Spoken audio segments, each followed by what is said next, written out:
Welcome back to Off Ball Takes. This is your host, Jarby Laws, and this is my co-host.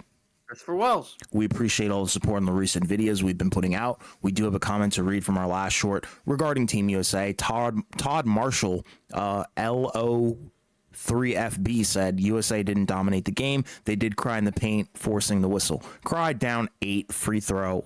What? Cried down 8, free throw, and without the charity, the footage says it all. Okay.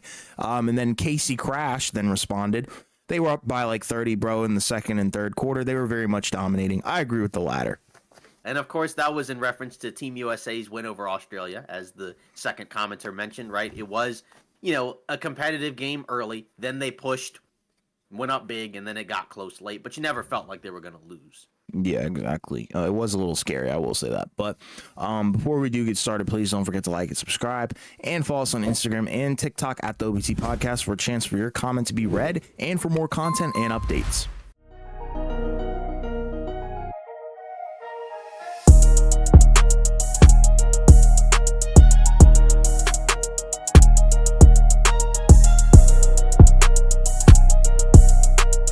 Team USA Olympic basketball continues.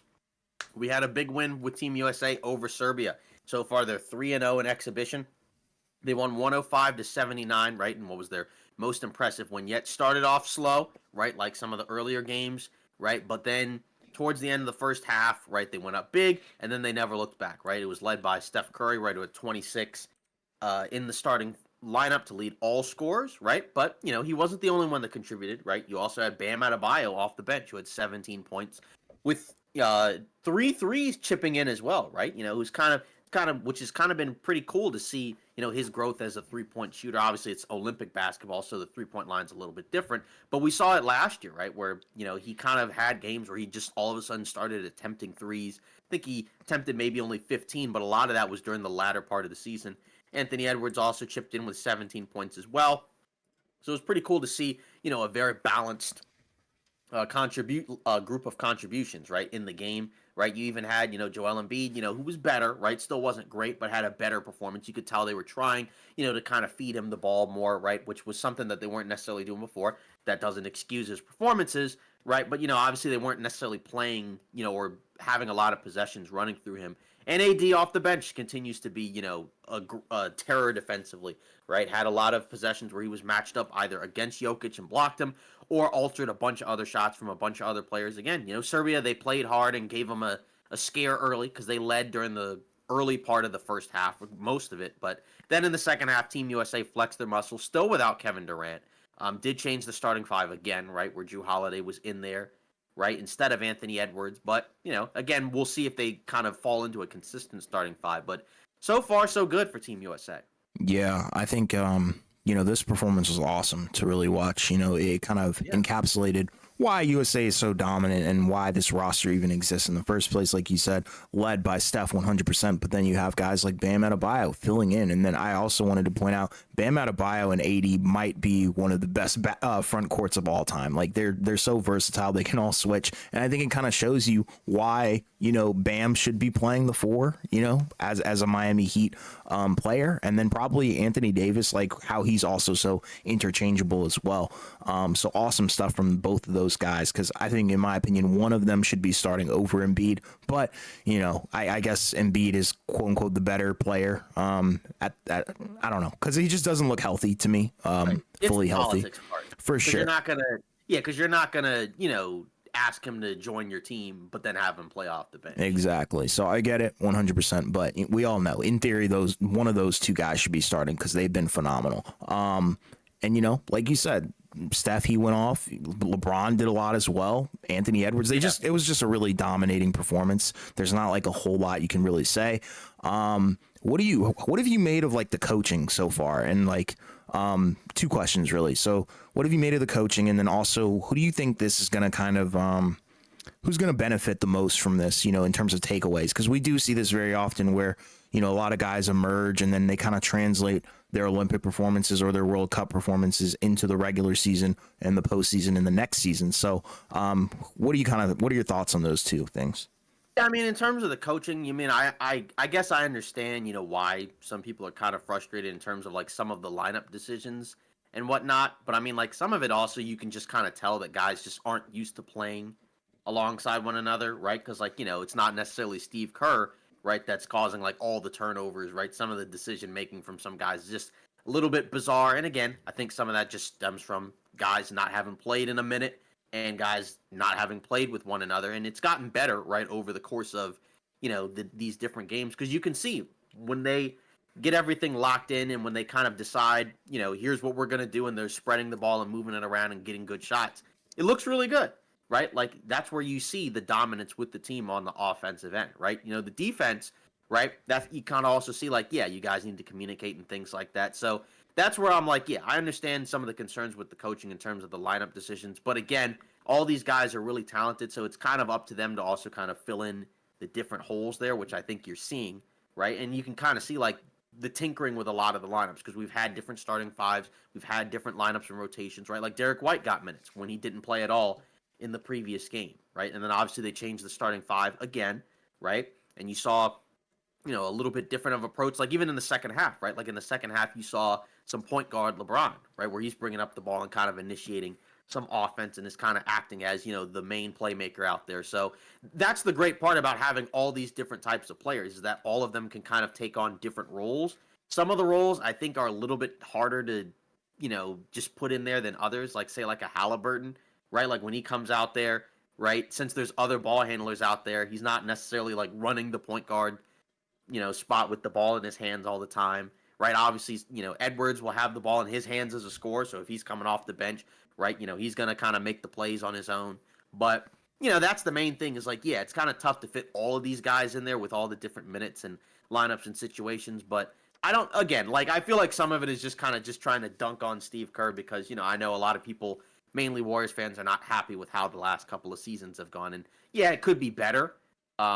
But at the same time, there are other coaches, on the coaching staff as well that I'm sure give their input. And again, these are all professionals, including the players too. Yeah, it's a star-studded coaching staff. I think it's Right. what Ty Lue, Yep, Steve Kerr, Spoelstra. obviously, and Spoelstra as well. So you have some of the greatest minds and some of the greatest players in the NBA on this team. So that's what truly makes it special. For the second part of the question, or my second question, did you have an answer at all? I didn't mean to really put you on the spot about it, but Sure. Yeah, I guess, in terms of like the Team USA thing, I mean, it kind of feels like, and this might be a silly one, but it kind of feels like Bam, sort of, right? I Because agree. he's kind of had, I don't know if a coming out party is the right term, right? But just the fact that he's gotten, a lot of love and a lot of attention for the way he's played, and he's played great, right? So that's kind of the big thing there. And if you're the Miami Heat, right, you kind of need Bam to sort of take another leap because it does feel like Butler is not necessarily on his last legs, but it feels like that, his, stance as like a top, 10, 12 player or whatever is probably on the line here, right? Where it just feels like he's headed for a little bit of a decline. So, but if you can get Bam to continue to get better, especially if that 3-point shot is real, then that's going to be great because then that's how you're going to allow for those lineups where you can have him and another center together, right? Because then if he can space the floor, right, with another big, then that's going to open up everything for them. And then it makes him more dangerous when he's doing those dribble handoffs or, when he's kind of, in that isolation mode with the ball in his hands. So he can be a lot more deadly there. So that's where I think it's probably going to be him that takes the step forward. Because, the starting five, it's a lot of veteran guys, right? It's not really like as many of the young guys that are out there. And a lot of the other young guys, they've already kind of arrived. Not that Bam hasn't, because, he's been in 2 NBA finals, but you know what I mean, just from the perspective of he's the guy that I think of the younger players where it feels like he's, kind of standing out. And I guess he's not that young, right? He's like, what, 26 or 7 or yeah, whatever. but I think the room for elevation is there because that was Right. my pick as well. Yeah. Where it's like, it really is contingent on the 3-point shot because if he can be an elite 3-point shooter, that opens up the floor for a lot of things to happen. And I think he's one of the toughest covers in the NBA in terms of isolation because of his footwork. It's elite. And he's got a sweet mid-range game as well. So when you complement a sweet mid-range game with a serviceable 3-point game as well as a center, you can become one of the top guys in the league, I think. And that's kind of what I'm taking away from it. Because if he continues this, not just through the exhibitions, but throughout the entire Olympics, and then obviously once the season starts, hey, that might be a conversation that might need to be had. Yeah. That's the main thing is that we've talked about it with Miami where it's probably kind of time to get ready to, if you're the Heat, start kind of focusing on and building around Hmm. Bam as opposed to Jimmy Butler at this Sure, point. sure. Yeah. So now, more summer league stuff, right? I guess with the Memphis Grizzlies, you can kind of look at, Zach Edey. He got hurt, right, in his first, Vegas summer league debut. Obviously, he was in the Utah one, played very well. And he was on his way to having what seemed like a good game, right? In 8.5 minutes, 6 points, 3 rebounds, a block, 3 of 3 from the field. And then he got hurt. So I'm going to assume his summer league probably done, right? Because we're already, I think, about halfway through the summer league, if not more than halfway through. Jalen Wells was also on the Grizzlies as well, right? Had a solid game, right? 15 points, 2 blocks, and a steal, 5 of 13 from the field, 3 of 9 from three, though. But again, like, you know, obviously it's a very small sample size because we've only really seen 2 summer league games. But are you feeling a little bit higher on Zach Edey than you may have, maybe like a few months ago? Because I know we had a live stream where, I think we were both, a little bit down on him. I think you were more down than me, but we weren't necessarily sure how well it would translate, to the pro levels. I think, not necessarily that he was going to be a bust, but more so like, maybe like a decent 20-minute a game center or something like that. But are you higher on it now than you were before?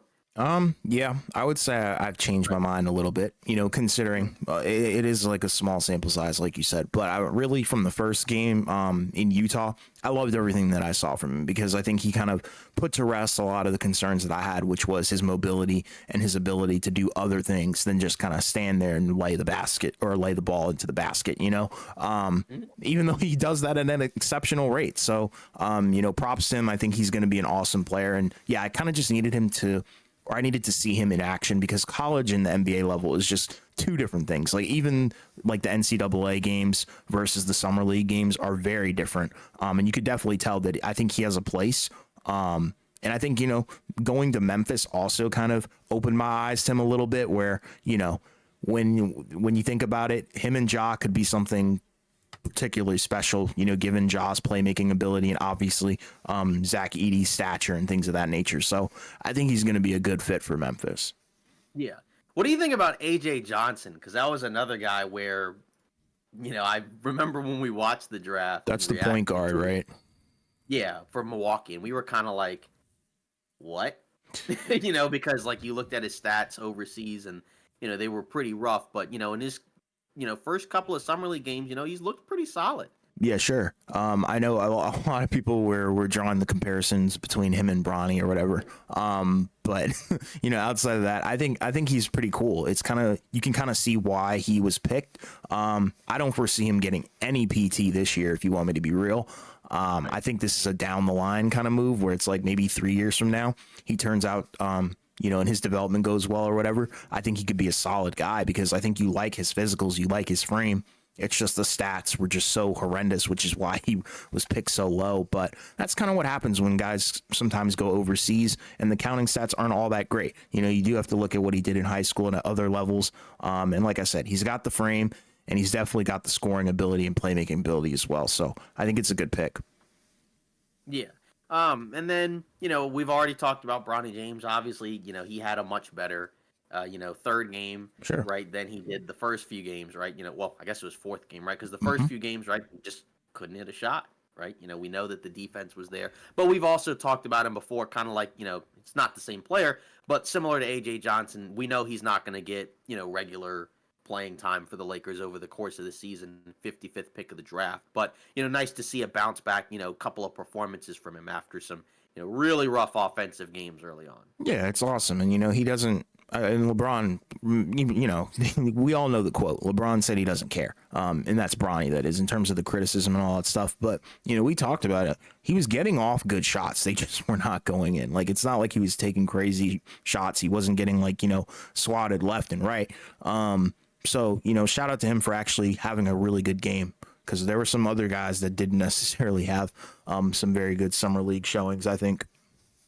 Yeah. And, I guess if you want, we can get, into those guys. And we'll start off, I guess with your guy, right? Alex Sarr. Right now, obviously, we've already kind of talked about him, and we talked about him from the perspective of, clearly, right? Defensively, he can block shots, as we saw. We've seen him, be able to grab rebounds at times, move his feet well, can he's kind of flashed some well-rounded skill sets, but then we've also seen like offensively, right? There's a little bit of a struggle there, right? We, in the second game, I think, because he had a solid first game, right? I think. Yeah, he had a very good game. Yeah, exactly. And then in the other game, he was like, what, 0 for 15? That was his third game. Yeah, third game, right. Yep. Yeah, and then in this last game that, just kind of wrapped up before we recorded, right, he was 1 for 6 again. Again, I think, to be fair, who is he playing with? And, sometimes with the bigs, in Summer League, it's a little bit rough. But we already did kind of know that offensively it's going to be a struggle for him anyways, right? He'll probably offensively look a little better, once he's in, the NBA games, because he'll be playing, just with better overall talent, and you won't be asking him to do as much, with guys that aren't quite as good, even though the Wizards aren't that great of a team. But, again, that's, the offense does need to still get better, though, right? And it wasn't like, in some of these games, he's taken a lot of threes, too. But, in this last game, he didn't really take any. But, again, is it a cause for concern? Or is it more so just like kind of what I'm saying, where it's like, let's just kind of hold up and see what it looks like, once we get to the big boy league? In the moment, it's abysmal. It's really bad. Like 0 for 15 is criminal. But, right. I'm sure looking back on it, in like 2 or 3 months, we're going to be like, it's just a bad day at the office, My only problem with him is sometimes it seems like he's settling a little bit too much in terms of, you're 7'2". You can use a lot of your body. You may not have a lot of strength at the moment, but that's what you kind of get your body ready for the NBA and all that stuff. But right now it seems like he just settles a little bit too much. The footwork is a little wonky. Too many sidestep threes, if you ask me. I'd prefer to kind of just see him bang down low and, let's run it that way, versus, just settling for tough contested mid-ranges or pull-up threes, But granted, like you said, do you really have a guy that can set him up for success like that? Maybe in Bub Carrington, but, Bub's playmaking isn't, anywhere near at the level of, a starting NBA point guard right now. So I 100% agree with what you're saying. Right. So that's the main thing where it's like, let's just wait and see what it looks like, yes. Once we get to the NBA level. Yes. Yeah, so are there any kind of other guys that are sort of like already on your list in terms of like guys that haven't necessarily been that great in Summer League? Outside of Sarr, and Bronny probably, and like I said, the Bronny one is so unfair because it's just because of the spotlight and whatnot. But really, outside of Sarr, I haven't really been too disappointed with anyone. I've been thoroughly impressed with a lot of people. Obviously, we already talked about on last episode with Reed Shepherd. I think he's been awesome. Yeah. Cody Williams has been awesome. Mataz, Filipowski's been good. Even like a guy like Klingon, because I believe Klingon was the matchup that Sarr had to go up against when he was over 15. Right. So you feel really good about what Klingon's ability is on the defensive end of the floor. Right.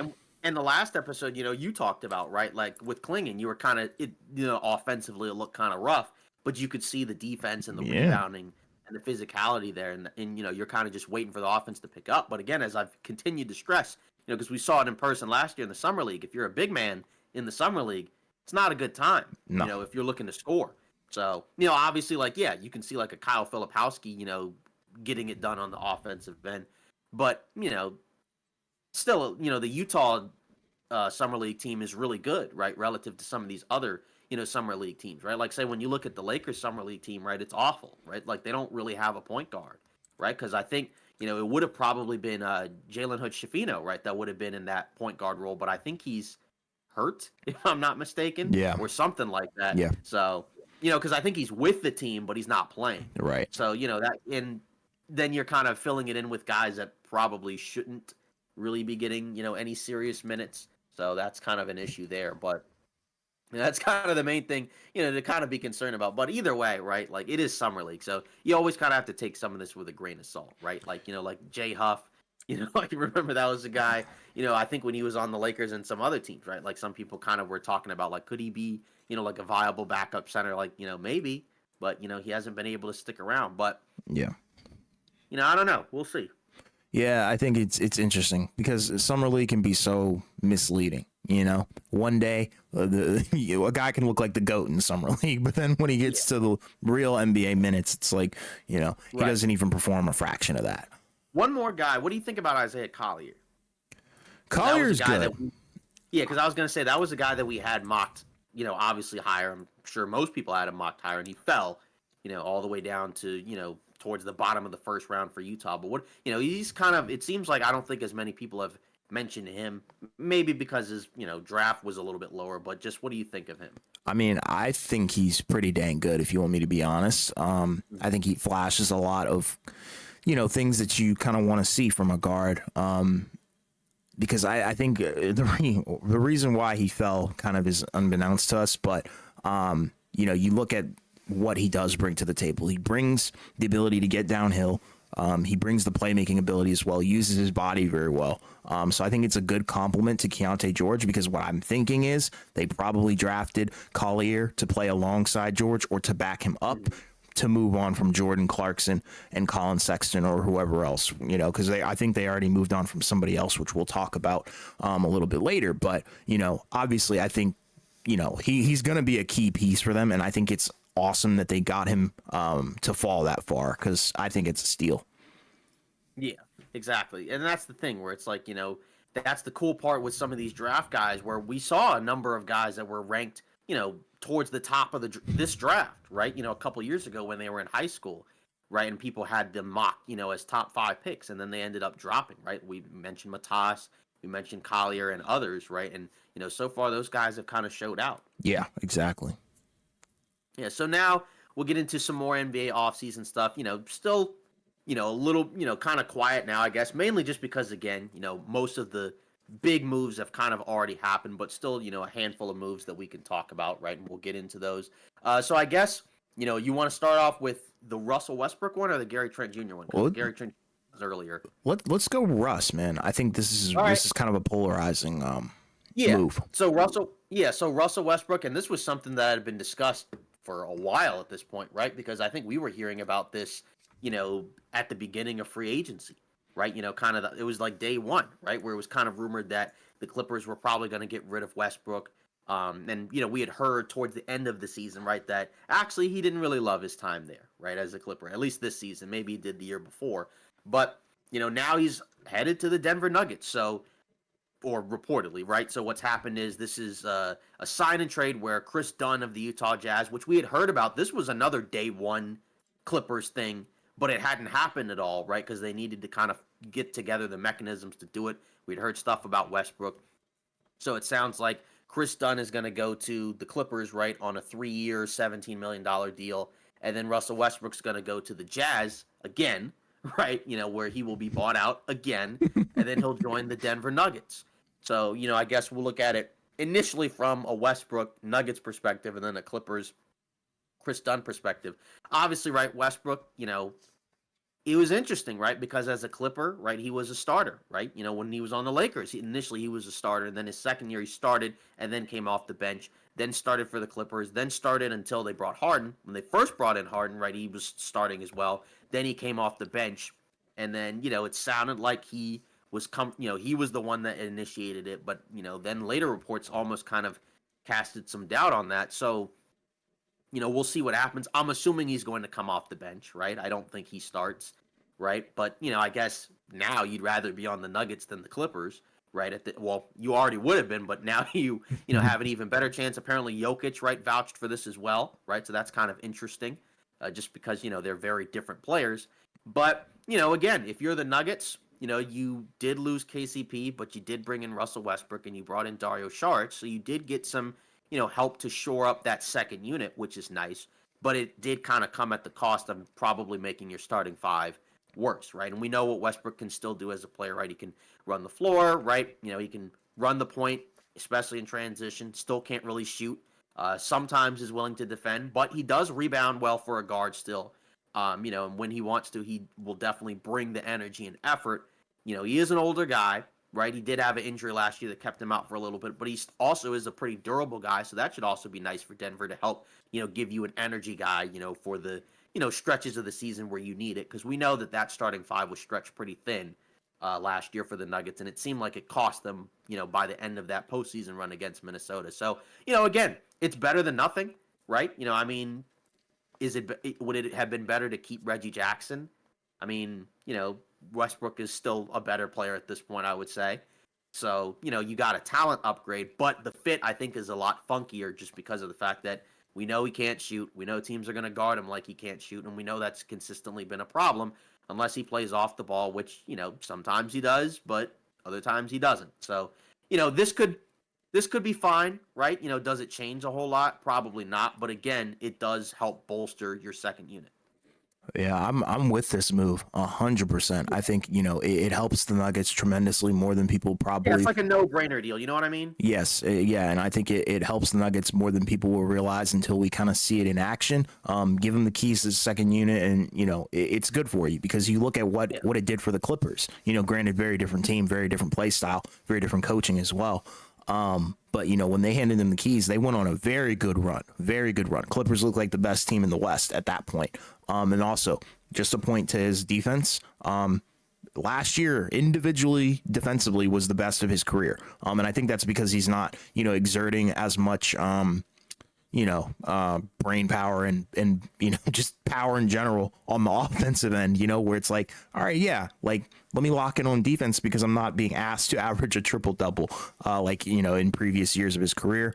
And this is from Second Spectrum Tracking. I think it was, he ranked fourth in field goal percentage allowed as the contesting defender among players to contest 300 plus shots last season. So very good in terms of what he's able to do on the closeout end. Yeah, I think he will help them a lot alongside Sarge, like you were saying. And I've also heard that, he can potentially fill in for a starter at times. That's kind of intriguing as well. I think Woj put it out as a spot starter or something like that. So that should be interesting, if injuries do happen and he has to elevate, because I would be intrigued between, Jamal Murray, Russell Westbrook, and Jokic. I think that's a very interesting trio alongside Aaron Gordon and Michael Porter Jr. as well. So, I think they have the tools to be successful there. It's just a matter of utilization. And, I think he knows his role at this point in his career. I mean, again, the main thing is the playoffs will always continue to be a question. Mm-hmm. That's really the issue, right? His regular season impact has been very good for the Mm-hmm. most part, right? But the problem has been the postseason, and is that going to get better in a different situation? Probably not. But ideally, if you're the Nuggets, can you get like 15 decent minutes out of him in the postseason? I think so. That would be kind.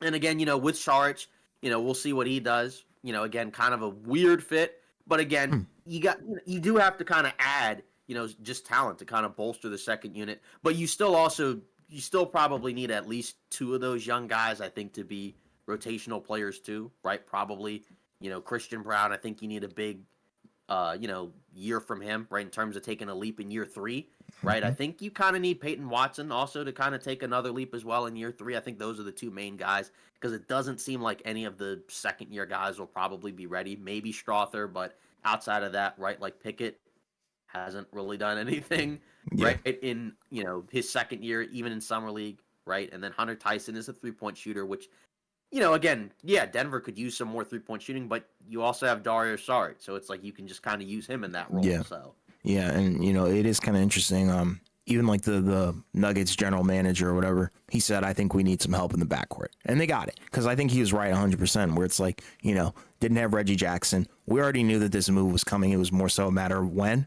and it's finally happened. And I think, now that's happened, I think there'll be more eyes on it. But I think it's definitely one of those that you kind of have to watch and let simmer. yeah, and now I think their roster is, pretty much filled up. So, Yes. No more moves for them, I think, over the course of this offseason, right? Unless there's some type of trade that happens later in the year. Yep.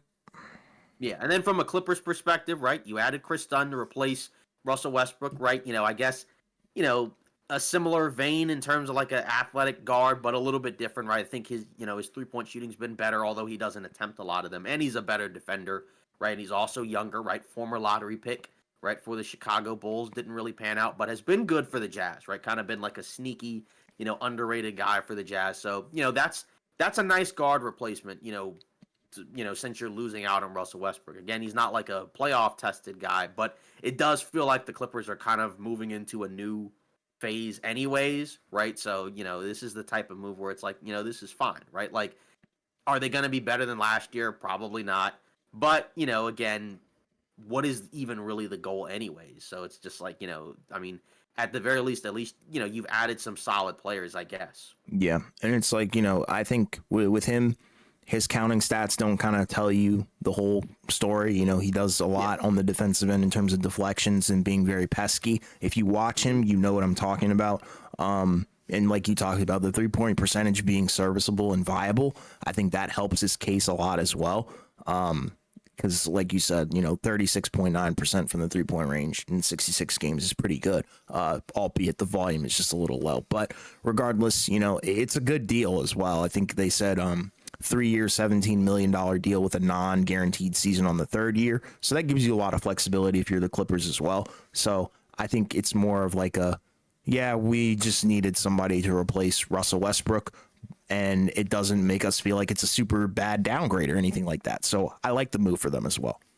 Right. Yeah. Again, like, you lost Westbrook, but you did add a guy, who's, it's an upside guy, right? Where it's like Exactly. maybe he's not as good as Westbrook, but, he's still been a solid player and, he may, and it's a long-term deal as well, right? Like, so it's like if it works out, you get like a solid backup point guard. And if it doesn't work out, then, that's a trade piece possibly down the line. Yeah, and it seems like, you know, the Clippers, like, we know they're probably not going to be as good and as competitive like you talked about, Right. but it seems like they are forming a very intriguing identity where they went out and kind of nabbed a bunch of more so defensive minded guys, I guess, like in Right. Yeah. Batum, Dunn, Derek Jones Jr. as well.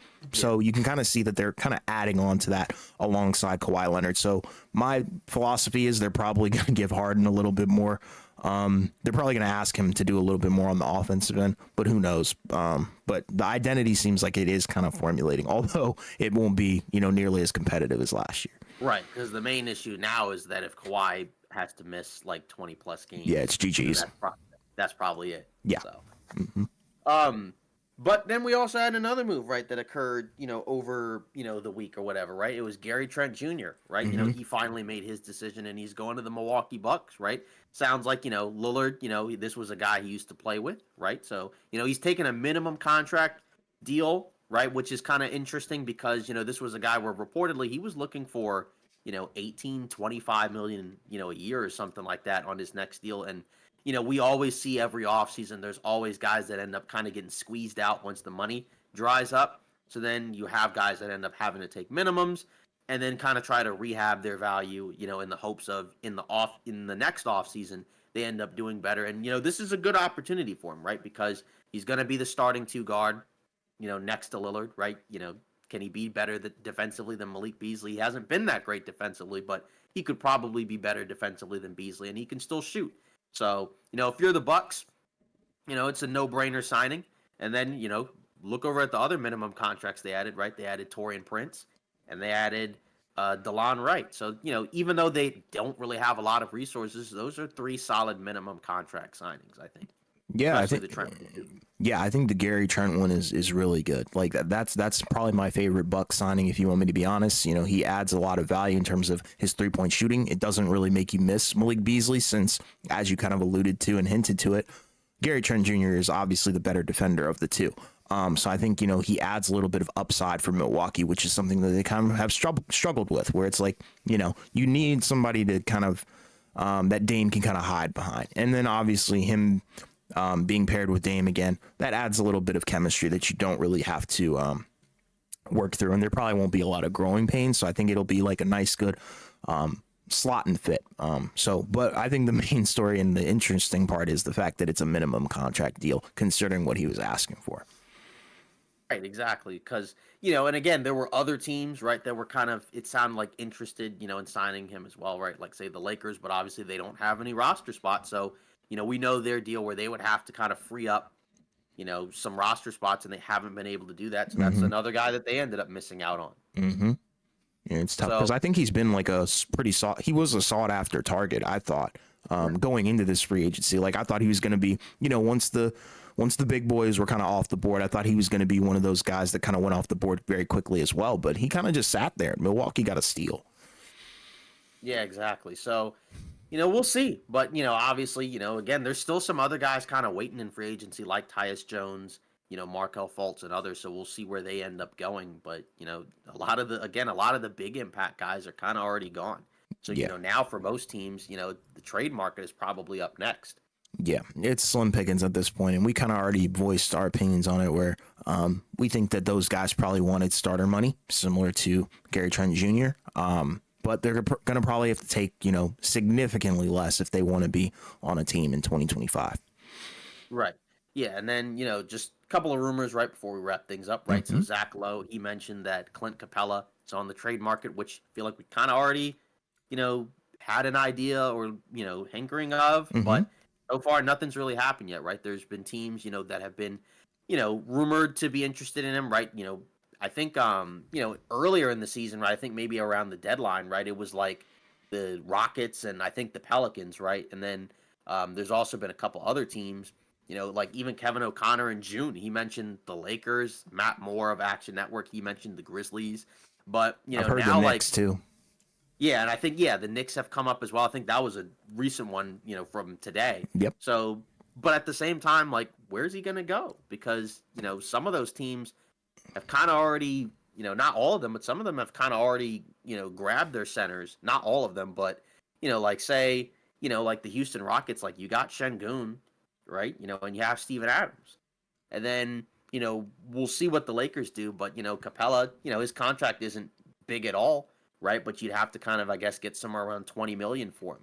And then the Grizzlies, right? They drafted Zach Edey, so maybe they could use him. But who are they gonna throw in there? I don't know. And then like with the Pelicans, well, they traded for DeJounte Murray already. So what else can they really do, in order to get a big, right? Because it's like, are they going to trade Ingram? Doesn't seem like it at this point, Mm-mm. even though they probably want to. But does Capella go anywhere? Like that, he could just be a trade deadline guy. But I don't know. I mean, like in theory, I think he should go somewhere. Just because I think he's still a very good player, and I do understand what the Hawks' mindset probably is. They probably want Onyeka Okongwu to kind of take the reins a little bit because I think he's a very good center as well. Granted, he's been pretty much a backup his entire career, but nonetheless, I think there is a lot. I think he does have a lot of value. Clint Capella, that is. But like you said, it's just like every team that could probably want him. What are these packages going to look like? Number one, and number two, what does the fit look like? Like the Grizzlies would be awesome. Like say you give up, I don't know, like Brandon Clark and like some fringe player like Zaire Williams or something like that. But then it's like, but you already have Edey, bro. Like, what was the point of that? So I get mean, it. I guess yeah, I mean, like, but I guess like you could say like, well, Capella's like an already established Sure. big man, and then you can have Edey be the backup, and Sure. then he goes against the smaller second units or whatever. But They could do that. So I'm gonna go with Grizzlies because then like the Grizzlies they could take on Clint Capella and another fringe player like I don't know Garrison Matthews. I don't know. yeah, because like let's say like L.A. right, like let's say it was L.A. Like what would the package be? Ooh, yeah, that would be tough. Right, like is it D'Lo? Is it like Rui? Not those two together because he doesn't make I think it would be Rui. I don't think ATL wants D'Lo. If you want me to be real. Right, but then it's like so you're playing AD and Capella together, which I guess is fine, but I don't it's know. like AD would have to be a very good shooter though, in terms of like the 3-point line. I don't know. And I feel like there's some other centers where I think you might want like a more physical center as opposed to like, and I'm not saying Capella's like weak or anything, but you know what I mean. Like I think you'd want more of a banger center. Yeah, like a bruiser. More so, yeah, a bruising center. That's a little bit bigger, or more. I guess like some people have mentioned like a Wendell Carter Jr. Right, like he's a more physical guy, I guess, than Capella. Sure, but I could get down with that because Capella's good at rebounding and blocking shot. Yeah, because Capella's good at blocking shots and rebounding. Like that's it in my opinion. But like he doesn't really provide you a lot offensively, which I don't think is necessarily his ask. I think it's just like fit wise, you would probably want somebody who can open up the floor for AD a little bit. I don't know. Right, exactly. I think that's kind of the the main thing. And then moving on, according to the Athletic. A lot of back and forth stuff, according to Anthony Slater, with this Market and Warriors trade, where it kind of feels like it's too much back and forth, like to the degree where it's like, if something doesn't happen soon, it's probably not happening, right? Where it's like now the Warriors don't want to give up pods, and it's like, and before it was like, oh, the Jazz, that's who we want. We don't want Kuminga. Just a lot of back and forth. So, I mean, what is your view like on Podziemski's value, right? Because like, we had him mocked to Golden State. He had a very good rookie year. But, what do you view him as? Like in terms of like what his ceiling is, like is he like the big part of a trade package? Because I've heard, the arguments that some people made for like why maybe the Jazz wouldn't want Kaminga is because like he plays a similar position to some of the other Jazz front court guys. And then let's say if you're the Jazz and you stink and you get Cooper Flag, then it's like you're paying Kaminga, but you also have Cooper Flag, and it's like maybe you want some, cheaper, more cost controlled guys. But just in terms of like your view, like what do you view Pods in terms of like as a trade piece? I view him very, very highly. So I Okay. understand why the Warriors don't want to move on from him. I think he provides a lot. Now you're missing out on Klay Thompson. You're expecting Pods to kind of step into that role and maybe fulfill that and do a little bit more than what, the recent version of Klay Thompson was doing. Help Curry out a little bit in terms of, the defense, the rebounding, the shooting as well. So, and I feel like he just fits their culture a little bit too much to kind of just move on from him. Like, it seems like this guy was built in the lab to be a Golden State Warrior. So I get why they don't really want to move on from him. And I get why Utah probably doesn't want Kuminga, because it's like you just said, it's tough because this guy is going to be needing an extension very soon. And do you really want to pay him if he doesn't pan out? He looked good in the latter part of last season, but I don't know. Do you view Kuminga as like a future piece where he could be like an elite player? Does he fit the timeline for the rebuild of the Utah Jazz?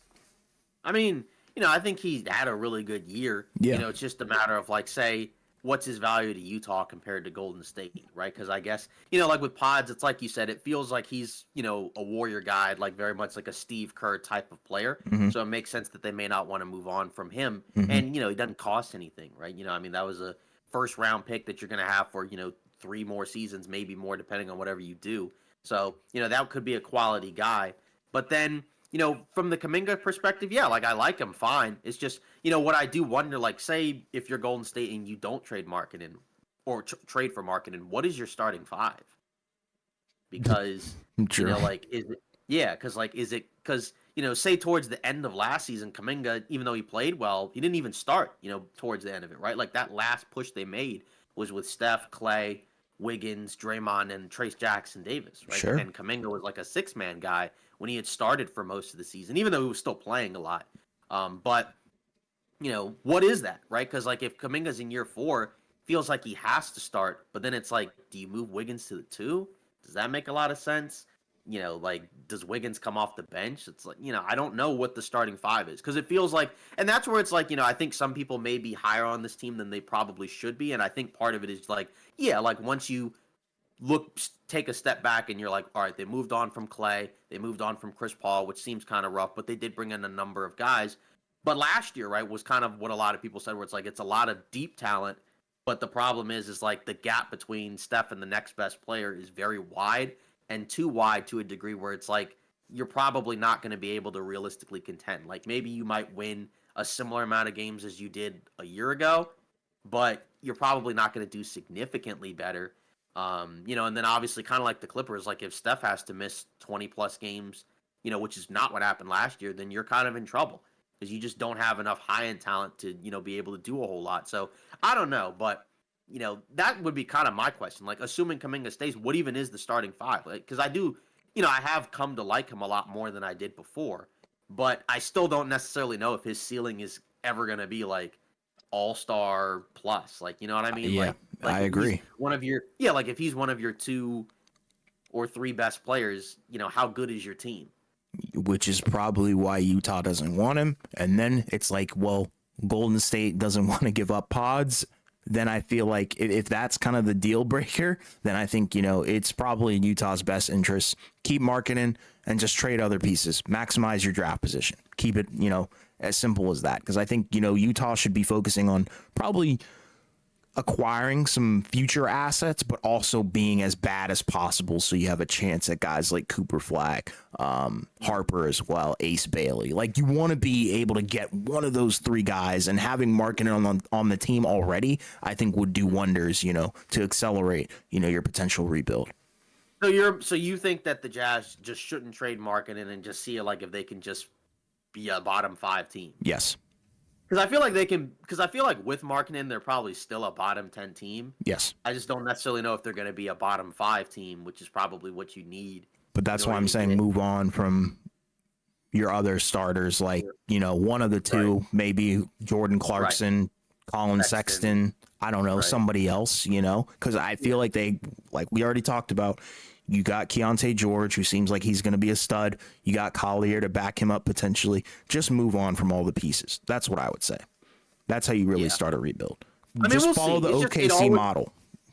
Right, yeah. It just, it's like, it could happen, but then it's like, remember, a couple seasons ago, right? Like the Buddy Hield, Miles Turner, Laker thing that went on for like, months and months and months, and then it never happened. And then the deal that ended up happening was a deal that we didn't expect. So, it almost feels like the more we hear about it, the less likely it occurs. Yep. But it could also just be posturing from both sides, where both sides are kind of trying to leak to the press, like, this team wants us to do this, which we don't want to do, and this team wants us to do this, which we don't want to do. So we'll see what happens. But you're on the, you're basically kind of putting out there, you don't think he's going to get moved. I don't think he's going to get moved. I think you should probably move on from any veteran that's on your roster on a decent contract, move them, get a bad contract, and draft compensation. That's the model that I think, the modern rebuild is kind of gearing towards. Like,